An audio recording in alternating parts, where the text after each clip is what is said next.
Howdy howdy, this is Lily from Makecraft Game, and you're listening to Season 3 of Reading Rulebooks. If you're listening on YouTube, make sure to like, comment, and subscribe, and check out makecraftgame.com for more content. I know it's been a while, but I'm still going to continue on with my Knizia season, because I had a stack of rulebooks still on my desk that I want to get through. So today, we're going to look at the game Classic Art. I wanted to do Classic Art after doing Modern Art, because it did come out later, 1996, than Modern Art, which came out in 1992. So Modern Art definitely has some influence on the game, but how much? That's the question. Overview. Classic Art is a competitive game of predictions in which 2 to 5 players take on the role of curators striving to assemble the best art collections. Each season, players take turns predicting the demand of various collections of artwork that populate one of the 5 corresponding exhibitions: etchings and engravings, still life, sculpture, portrait, and landscape. At the end of each season, players score prestige based on their successful exhibition predictions. The more accurate their predictions, the more prestige the player earns. At the end of the game, scores are tallied and the player with the highest prestige wins. Components: 1 gallery board, 1 player token, 25 prestige tokens, 5 for each color, 30 prediction tokens, 6 for each color, 5 high-risk tokens, 1 of each color, 55 artwork cards, 11 for each category, 10 art on loan cards, 2 for each category. Setup. 1. Place the gallery board in reach of all players in the middle of the table. 2. Each player chooses a color and takes all the tokens of that color. This includes 6 prediction tokens, 5 prestige tokens, and 1 high-risk token. 3. During season setup, players are dealt cards according to player count. Then, place the remaining deck of cards in the allotted space on the gallery board. Discarded cards are placed face down on this deck. 4. The player who most recently visited a museum receives the first player token. Prediction tokens, used for placing predictions on unoccupied exhibition spaces in each of the 5 exhibitions. High-risk tokens, used to increase prestige earned on successful predictions. Prediction tokens, used to indicate a player's prestige on the scoring track in the center of the gallery board for each of the 5 categories. Art category. The cards are divided into 5 categories represented on the gallery board by 5 different colored sections called exhibitions. Each category has 11 artwork cards and 2 art on loan cards. For etching and engraving, the symbol icon is a crosshatch. For the still life, it's an apple. The sculpture is an outline of the thinking man. The portrait is of a woman, and the landscape is of the mountains. Gameplay. Classic Art is played in seasons. In each season, players take turns playing artwork cards from their hand into exhibitions and placing prediction tokens in the hopes of earning prestige for successful predictions in each art category. Season setup. At the start of every season, shuffle all the cards and deal cards to each player according to player count. 2 to 3 player games have 11 cards per player, 4 player games have 9 cards per player, 5 player games have 7 cards per player. There is also a 2-player variant, which we'll talk about in a later section. Then, reveal the top 2 cards from the deck and place them next to the corresponding exhibition of the gallery board. If an Art on Loan card is drawn, specific rules apply. See Art on Loan card to the right. The remaining deck of cards is placed in the allocated space on the gallery board and will not be used until the next season. Discarded cards are placed face down on this deck. Beginning with the first player and going clockwise, players take 1 setup turn each.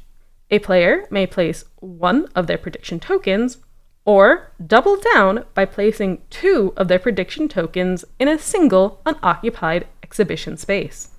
If a player places tokens during their setup turn, the player also places their high-risk token on this prediction. This is the only use for the high-risk token, which otherwise remains unused for the rest of the season. Then the season begins with the first player taking their turn and continues clockwise. Player turn. During a player turn, they must play 2 cards from their hand next to the corresponding exhibitions. Then a player may place 1 prediction token in any unoccupied exhibition space, or double down, if possible, placing 2 prediction tokens in any single unoccupied exhibition space. A player may only double down once per season. Playing cards. There are 2 types of cards played in classic art. 1. Artwork cards. When an artwork card is played, place it next to the art category of the corresponding exhibition of the gallery board. The total number of artwork cards in that exhibition will count towards the scoring of players' predictions at the end of the season. 2. Art on loan cards. When an art on loan card is played, discard that art on loan card and 1 other artwork card from the corresponding exhibition face down on the deck on the gallery board. This reduces the number of artworks in an exhibition, affecting the predictions for that category. Art on loan cards can be played even if there are no other artwork cards in the exhibition. When this happens, the next time an artwork card is played in this exhibition, 2 cards are discarded: the art on loan card and the artwork card. Note: the total number of cards in each exhibition is public information. Players may count them at any time. Example: Raphael plays an art on loan card in the portrait exhibition. Then he discards the art on loan card and 1 of the artwork cards from the portrait exhibition. Placing prediction tokens. When prediction tokens are placed, they must be placed in a single unoccupied exhibition space. This acts as the player's prediction of the total number of artworks they believe will be in that category at the end of the season. Rarity show. Exhibition spaces 1 to 4. A rarity show has 4 or fewer artworks. When a player predicts a rarity show, they score prestige if the number of artwork cards placed in that exhibition at the end of the season is equal to or lower than their prediction. A rarity show fails if too much artwork becomes available. Grand exhibition. Exhibition spaces 5 to 8. A grand exhibition has 5 or more artworks. When a player predicts a grand exhibition, they score prestige if the number of artwork cards placed in that exhibition at the end of the season is equal to or higher than their prediction. A grand exhibition fails if not enough artwork becomes available. At the end of the season, successful predictions earn the prestige values written beside the exhibition space, and the successful prediction tokens are returned to the players. Failed prediction tokens don't earn players any prestige and are lost. Note: as it is optional to place prediction tokens, a player can find themselves with unplayed prediction tokens at the end of a season. The number of predictions a player can make during each season is limited by their available prediction tokens. Example: during the season, Raphael placed a single prediction token on the 1, minus, and 8+ spaces for the sculpture exhibition. He will earn 5 prestige, as noted by the prestige value, if there are 1 or fewer, or 8 or more, artworks available in the exhibition at the end of the season. Of course, he cannot earn prestige for both predictions. Donatello, however, placed a single token on the 2- space and doubled down on the 4- space. He can earn up to 5 prestige for both his predictions if there are 2 or fewer artworks available at the end of the season. Ending a season. When all players have 3 remaining cards in their hand, a final turn is played simultaneously. Each player must, in secret, choose 2 of the 3 cards in their hand to play, and discard the last card face down to the deck. Then, all players reveal their chosen cards at the same time, placing them in their corresponding exhibitions. Now that all cards have been played, prestige will be tallied based on the player's predictions. Earning prestige. Count the number of artwork cards in each exhibition. If a player correctly predicted the number of cards in an exhibition, they earn the prestige value written beside the exhibition space, multiplied by the number of tokens placed. Each token multiplies the score as follows: 1 token, 1 times prestige value; 2 tokens, 2 times prestige value; 1 token with high risk token, 2 times prestige value; 2 tokens with high risk token, 3 times prestige value. Each player moves their prestige tokens up on the scoring track in the center of the gallery board, 1 space for each prestige earned for each art category, up to a maximum of 10. After scoring prestige, players retrieve their prediction tokens accordingly. We'll talk about retrieving prediction tokens in a little bit. Example: at the end of the season, only 3 artwork cards remain in the sculpture exhibition, making it a rarity show. Donatello earns 2 points for his double down prediction on 4-, but does not earn 3 prestige for the 2- prediction. Raphael does not earn any prestige for either of his predictions. During season setup, Leonardo and Venus also made predictions in the sculpture category. Leonardo placed a prediction with a high-risk token on the 3- and earns 4 prestige. Venus placed a prediction with a high-risk token on the 6+ and does not earn prestige. Retrieving prediction tokens. Prediction tokens are retrieved by the players after scoring prestige.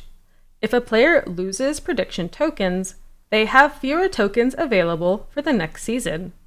But if a player has no more than 1 prediction token at the end of a season, then they retrieve all of their lost prediction tokens. Successful prediction tokens are retrieved by each player. Failed prediction tokens are placed aside. High-risk tokens are retrieved by each player, whether correct or not. Tip: a player may choose to play more reckless if they have lost several prediction tokens already. In this way, they either score big or retrieve all their tokens at the end of the season. Checking for game end. Once scoring has been completed, check the scoring track. If every category has at least 1 player with 5 prestige or more, the game ends. Otherwise, begin a new season by doing the following. Shuffle all cards back into the deck. The first player hands the first player token to the player on their left. Follow all steps under season setup. 2-player variant. When playing with 2 players, the following additional rules apply. During season setup, after both players are dealt their hands, which we discussed in the season setup section, draw 10 cards from the deck face down to form a new deck for the house. The house will be contributing artwork towards the exhibition. The house does not make prediction or earn prestige. During each round, when a player plays 2 cards from their hand, they must also reveal 1 card from the house. When both players are left with 3 cards in hand, a final turn is played simultaneously, which we discussed in the ending a season section. When both players have revealed their final card, also reveal the 2 remaining cards from the house and end the season. Game end. If every category on the scoring track has at least 1 player with 5 prestige or more, the game ends. Calculate the overall prestige and declare the winner. Calculating prestige. When determining the winner, only tokens at 5 prestige or above on the scoring track are considered. Earning 1 to 4 prestige in a category will not count towards the final prestige scoring. The player with the highest overall total prestige wins. Example: after earning 2 prestige, Donatello moves his prestige tokens in the portrait category on the scoring track to reach 6 prestige. This is the last category to reach 5 prestige or more on the scoring track. The game ends after this season. Only prestige of 5 or more are counted towards the final score. Donatello has 13 prestige, 7 in etching and engraving, and 6 in portrait. Michelangelo has 12 prestige, 6 in etching and engraving, and 6 in landscape. Raphael has 14 prestige, 8 in still life, and 6 in sculpture. Leonardo has 19 prestige, 5 in still life, 6 in sculpture, and 8 in landscape. Venus has 23 prestige, 8 in still life, 10 in sculpture, and 5 in landscape. Venus wins. Art exhibitions. Etching and engraving. Among art museums, etching and engraving is a multi-tiered process that starts long before the artwork can be created. Artists must patiently and precisely carve through wood or metal plates before they are applied through ink or paint to their chosen surface, canvas, wood, paper, etc. Although labor-intensive, this medium gave rise to printmaking and allowed for art to be produced for the masses. This allowed people to share ideas more widely throughout publication, such as books, newspapers, and posters. Still life. Still life may come off as a direct subject, though, in reality, it is quite the opposite. Inanimate objects have quite the story to tell, from conveying one's day-to-day life to documentation of an entire culture or class of people. Still life is used to convey an array of subject matter, from the classification of items and their properties in science to its use in symbolic means for religion. One of still life's more memorable movements was Vanitas, or Memento Mori, where items of death and decay were painted to convey the impermanence of life, intended for the viewer to ponder their mortality. Sculpture. Sculpture as a medium has existed since time immemorial, and is by far the most sizable and multidimensional amongst art mediums. In the pre-classic art era, the subject matter of this medium was heavily influenced by the worship of gods and the admiration of man. Sculptures were used in religious institutions to honor the divine, and in political and governmental locations to honor rulers and government. Over time, sculptures made a shift back to naturalism, which led us to the pieces in the Renaissance, which are more in tune with the observation of the visual world. Portrait. For centuries, portraiture served as an extravagant medium to memorialize oneself. The wealthy and the powerful were among those who sought to embed their image to the medium. Portraits were hung in homes, businesses, political organizations, and places of worship. As a form of permanence, portraits exerted a presence in a space, embedding legacies of men, women, and religious figures from Scripture. Today, portraiture serves as an insight into the storied past of humanity. Landscape. Artists have painted landscapes for millennia, offering us insight into the past of lands long forgotten and a visual history of the known world. Through landscape pieces, we have learned about the architecture of the time, the flora and fauna of the region, and even the livelihood of its people. During the Impressionist era, landscape painters explored a more abstract style by capturing motion in the environment through personal interpretation and emotion rather than direct observation of what was in plain sight. Rules summary. Season setup. At the start of every season, shuffle all cards and deal cards to each player according to the player count. Then, reveal the top 2 cards from the deck and place them next to the corresponding exhibition. Beginning with the first player and going clockwise, players take 1 setup turn each. A player may place 1 of their prediction tokens, or double down by placing 2 of their prediction tokens in a single unoccupied exhibition space. A player also places their high-risk token on this prediction. Player turn. Going clockwise, beginning with the first player, 1. A player must play 2 cards from their hand next to the corresponding exhibitions. 2. Then a player may place 1 of their prediction tokens or double down, placing 2 of their prediction tokens in a single unoccupied exhibition space, only once per season. Ending a season. When all players have 3 cards remaining in their hand, a final turn is played simultaneously.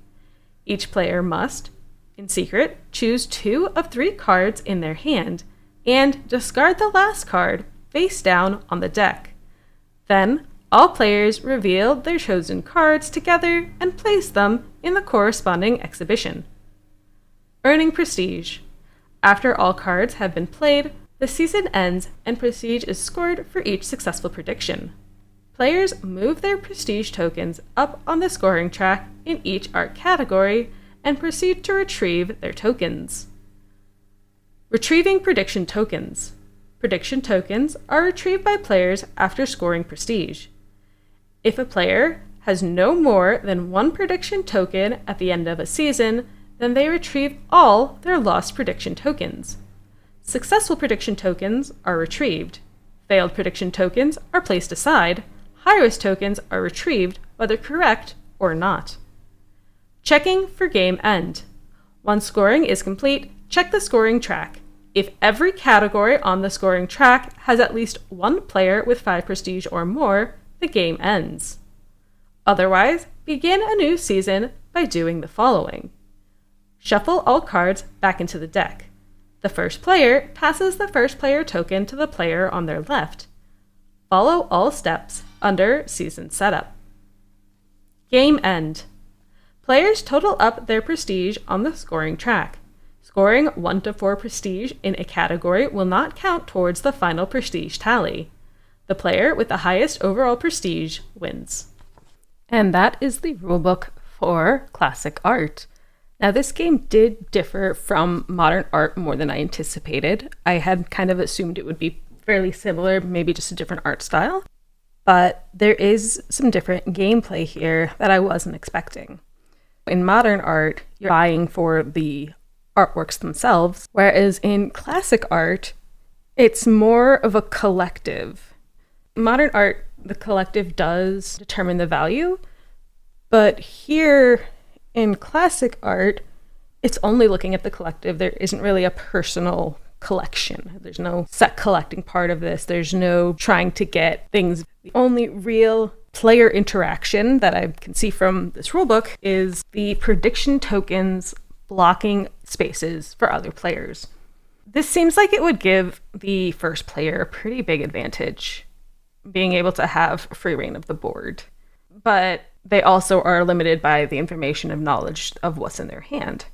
So I could see how maybe it isn't actually that good of a position, but at the same time, it's not a good position. You can definitely take something that you know is going to happen depending on your hand, or you think is going to happen. The only thing you can really know is going to happen is if you have 5 cards from one artist. Then you'll know that a 5 prediction is pretty likely to happen. And that being said, the center of the board, the prestige that you gain is a little bit less than the riskier ones at the edges of the board. Now, you don't have to place prediction tokens every turn, but why not? I don't see a reason not to play all your prediction tokens every season. More prediction tokens means more opportunities, means more points. Yes, you could lose them, but I don't know. Maybe I'm just missing a strategy here. If you're able to put out 5 tokens in good spaces and win all of them, great. If you put in 5 in bad spaces and lose all of them, sucks, but whatever. If you put out all 5 and lose 4 of them, then same situation, honestly, as losing all 5. You just get them all back because you can't have no prediction tokens. And I definitely do not see a reason to not have a high-risk token out. There's no risk, really. It's just reward. I mean, you might lose the token, yeah, but that's the same case with a normal prediction token, so why would that matter? What makes it high risk besides giving you more is really what I don't understand. I don't feel there's really a negative punishment for putting out prediction tokens. Winning 2 bids and then only having 2 prediction tokens for the next season can be a little rough, but that means go ahead and make high risk bids. The likelihood of one person doing 5 safe bids to another doing 2 high-risk ones, the prestige value is probably pretty equal if all come to fruition.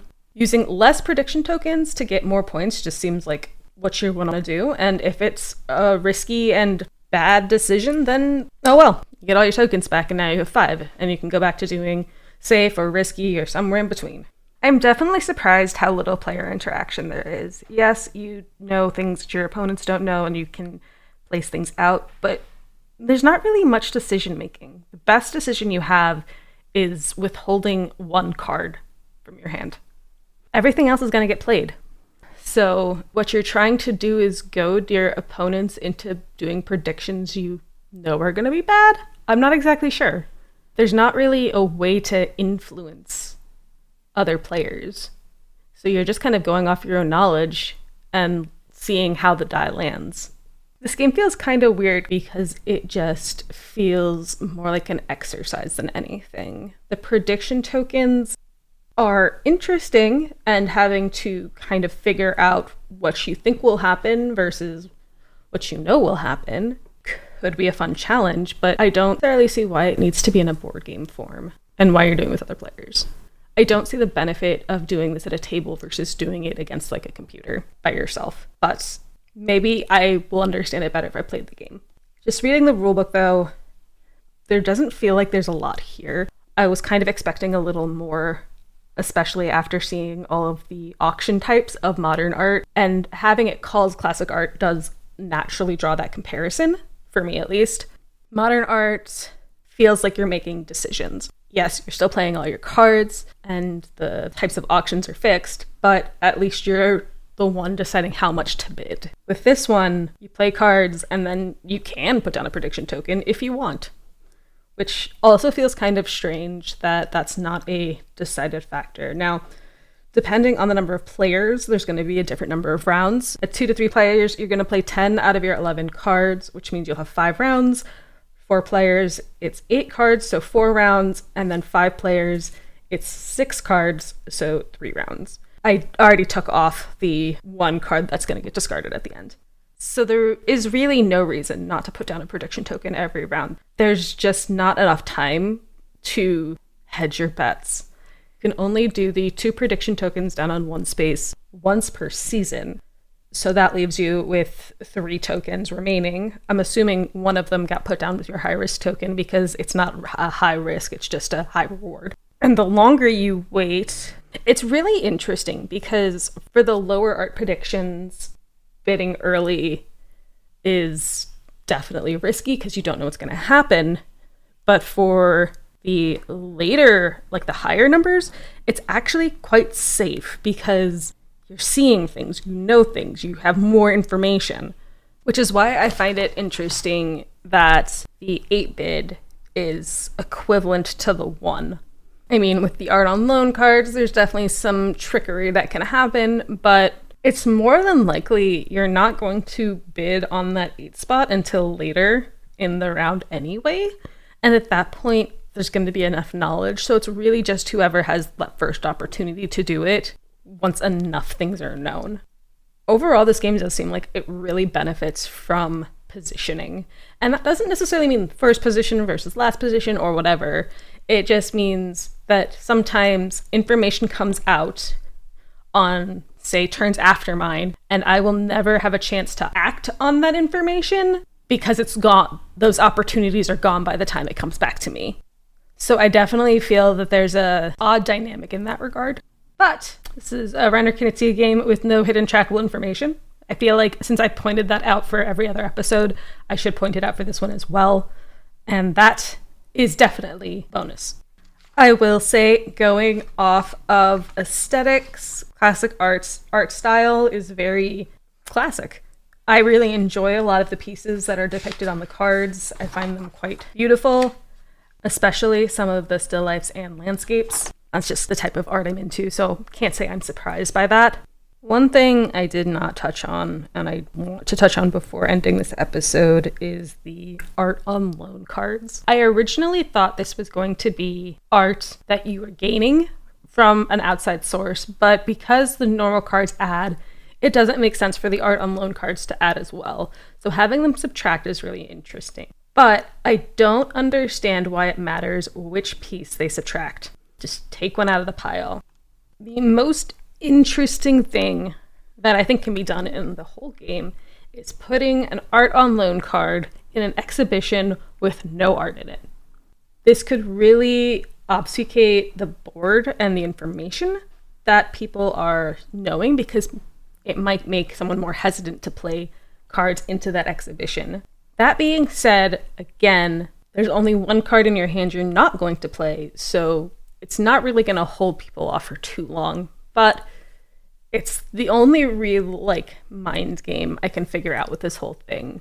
Just taking and removing a card or a piece of art isn't really that exciting, especially since it's not like the art adds a dynamic number of value. Removing one card is just removing one card. No piece of art is worth more than any other within the same exhibition.